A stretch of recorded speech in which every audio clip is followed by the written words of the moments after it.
The year is 1991, and the month is May. Backdraft is heating things up at the box office. The Smashing Pumpkins just released Gish, and Azealia Banks is born. I'm not entirely sure who that is, but I do know we're about to take a look at the 5 most interesting nuggets of information I pulled from the May 1991 issue of Electronic Gaming Monthly. For many kids of the 1990s, this was their first exposure to Sonic the Hedgehog. This cover managed to stand out in the competitive newsstand thanks in large part to the vibrant colors of the Green Hill Zone and Sonic's patented smirk.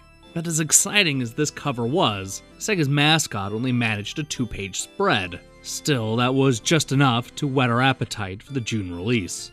For what it's worth, this was not Sonic's first time on an EGM cover. The Speedy Hedgehog was featured 2 months earlier in the March 1991 issue. Although it was little more than a tease, the game's Best in Show win should have prepared gamers for what Sega was about to unleash. And in case you were wondering, GamePro didn't feature Sonic on the cover until June of that year.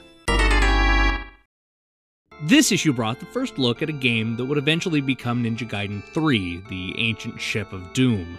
Unfortunately, information about the hotly anticipated sequel was kept to a single paragraph and just a few tiny pictures. Still, that was more than enough to get me excited about Ryu Hayabusa's next adventure. Not surprisingly, the thing that got me even more excited was the sexy robot girl sharing the same page. Usually I'm a fan of using a robot to advertise your import game shop, but does it absolutely have to be a phone sex robot? Speaking of which, this was the issue when Brendan Smiths called the magazine out for publishing 16-bit breasts. In the letter section, the Atlanta native asked a valid question. Whoa! Do my eyes deceive me? Or did you and another magazine publish nude photos of a fairy in the game Stormlord for the Genesis? Yeah, as it turns out, Electronic Gaming Monthly and GamePro accidentally printed very small, barely recognizable images of a naked woman in Stormlord. Not only did they apologize to their readers, but they assured Brendan that the fairies would be fully clothed in the final game. Whew, that was a close one.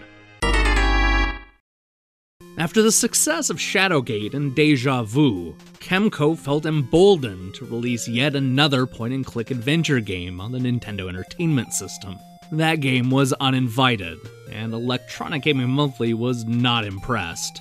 Of the critics that weighed in, only Ed enjoyed the game enough to give it a 7 out of 10. Steve, Martin, and Sushi X each gave the game scores as low as 4 and 5, complaining that the game is too complex for its own good.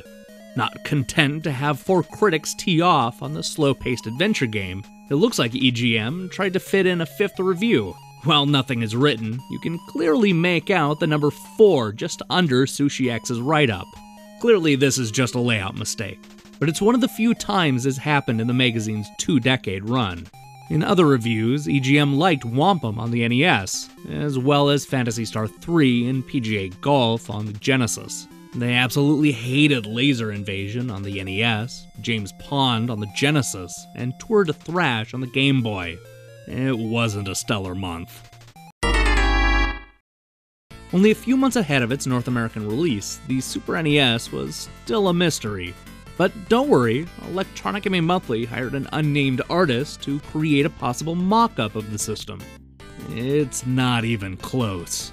This drawing includes an unnecessary cartridge flap and 2-tone color scheme. Even more confusing is the redundant logo, which suggests that the 16-bitter's name is the Nintendo Super Nintendo Entertainment System. And I thought the new Nintendo 3DS was a dumb name. Hey, thanks for watching this video. My plan is to recap other magazines just like this, so go ahead and let me know what you think in the comments below. And as always, don't forget to subscribe to this channel and give the video a like. Oh, and while I have your attention, maybe you can stop chewing with your mouth open while you watch these videos. It's kinda distracting.